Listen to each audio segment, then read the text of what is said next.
I have a dream today. Five symbolic words spoken by Dr. Martin Luther King in 1963 during his I Have a Dream speech. Barack Obama was only 2 years old when this speech was delivered, and he was none the wiser that he would destruct barriers. He became the first black president of the United States, a country that was once torn by Civil War colors. In 1964, Malcolm X stated that America preaches integration but practices segregation. But Barack Obama, he challenged these odds and he climbed the political ladder. He transformed American history and restored the economic structure.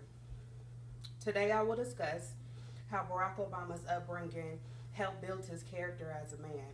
I'll also discuss how he studied at esteemed universities and became a U.S. senator and also found love. And then I'll lastly discuss his road to presidency and how he helped build America up again. To begin, Barack Obama had a white mother and an African father. In 1960, the Census Bureau reported that there were only 25,000 married couples in the nation that were either had a white wife and a black husband. He didn't have much of a relationship with his father. His dad left when Barack Obama was 2 and went back to Africa. Later on, Barack Obama eventually moved to Hawaii to live with his maternal grandparents, and that's when his education really started to flourish.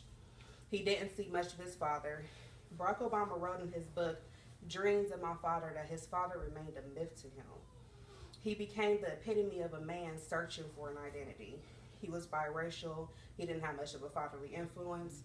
He also wrote in his book, The Audacity of Hope, that he was either trying to live up to his father's expectations or make up for his mistakes. His dad ended up dying when Barack Obama was 21 years old, leaving him with questions that would go unanswered. He started college in LA, but later transferred to Columbia University, and that's where he believes received his political science degree.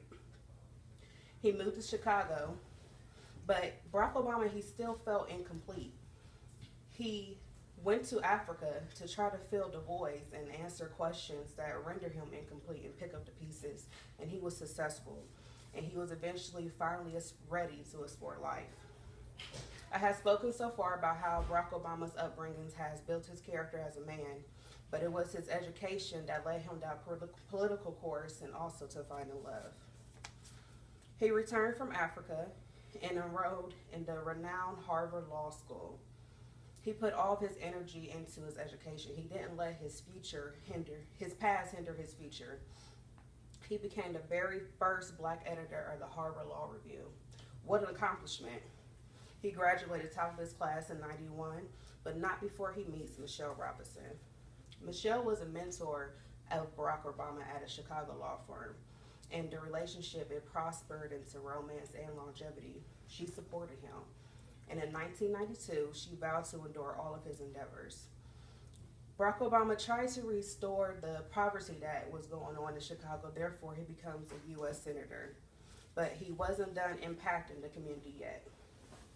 Now that I've spoken so far about how Barack Obama's education led him down his political road and also to finding love, I'll speak about how he becomes president. He had his mindset to make a difference in the nation. He started his campaign and he dealt with all types of scrutiny, from racial slurs, racial propaganda. As you can see from these pictures, don't renege in 2012. He dealt with having to validate his citizenship. People just couldn't look past the color of his skin to see the ideas he brought to his table. But yet he was still able to appeal to new voters, many of them young and black, according to an article about Barack Obama on History.com. He was a breath of fresh air with his campaign slogan, change that we can believe in. He gave hope to America that we desperately needed at the time. He was elected president in 2008, and he served 2 terms. He helped lower gas prices and the unemployment rate.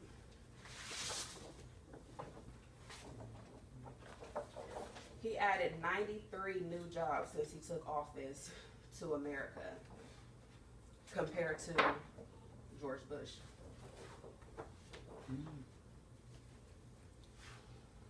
And that was also published in the CNN article by Heather Long.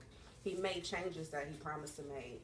In conclusion, Barack Obama didn't let having an absent father hinder him from progressing as a man. Instead, he let it build up his growth. His political background and his education led him to finding love and also to challenge the odds that originally were stacked against him. He prevailed against 2 opponents and became the first black president.